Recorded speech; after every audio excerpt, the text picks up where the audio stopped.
ഹരേ കൃഷ്ണ. സർവം ശ്രീ രാധാകൃഷ്ണ അർപ്പണമസ്തു. അധ്യായം 3 കർമ്മയോഗം. ശ്ലോകം 21. യദ്യദാചരതി ശ്രേഷ്ഠ സ്തദേവേതരോ ജനഃ സയത് പ്രമാണം കുരുതേ ലോകസ്താദനുവർത്തതേ. വിവർത്തനം: ഒരു ശ്രേഷ്ഠനായ വ്യക്തി എന്തുതന്നെ ചെയ്താലും സാധാരണ ജനങ്ങൾ അദ്ദേഹത്തെ അനുകരിക്കുന്നു. മാതൃകാപരങ്ങളായ പ്രവൃത്തികളിൽ അദ്ദേഹം സ്വീകരിക്കുന്ന മാനദണ്ഡങ്ങളെ ലോകമൊട്ടാകെ ആദരിക്കുന്നു.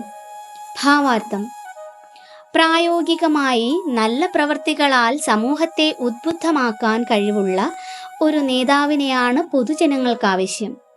പുകവലിക്കുന്ന നേതാവിന് മറ്റുള്ളവരെ ഉപദേശിച്ച് പുകവലിയിൽ നിന്ന് പിന്തിരിപ്പിക്കാനാവില്ല.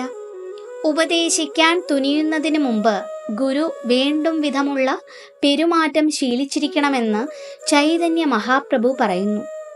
അങ്ങനെയുള്ള ഒരു ഉപദേഷ്ടാവിനെ ആചാര്യനെന്ന്, ഉത്തമ ഗുരുവെന്ന് പറയാം. സാമാന്യ ജനങ്ങളെ പഠിപ്പിക്കുന്നതിന് ഗുരു ശാസ്ത്രവിധിക്കനുസരിച്ച് ജീവിക്കണം. അംഗീകൃതങ്ങളായ വേദോക്ത പ്രമാണങ്ങൾക്കെതിരായി അയാൾ സ്വയം നിയമങ്ങൾ നിർമ്മിക്കാൻ പാടുള്ളതല്ല.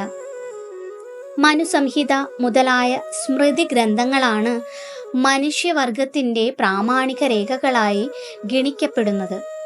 നേതാക്കളുടെ ഉപദേശങ്ങൾ ധർമ്മഗ്രന്ഥങ്ങളെ അടിസ്ഥാനപ്പെടുത്തി ആയിരിക്കണം.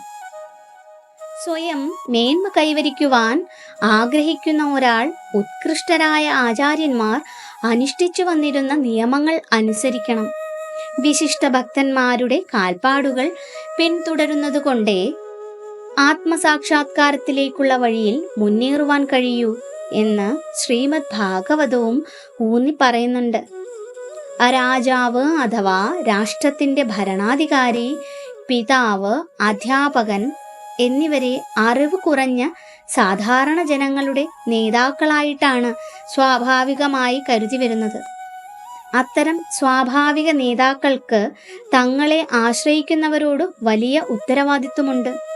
അവർ ധാർമ്മികവും ആധ്യാത്മികവുമായ പ്രാമാണിക ഗ്രന്ഥങ്ങൾ വായിച്ചു പഠിച്ചവരാകണം.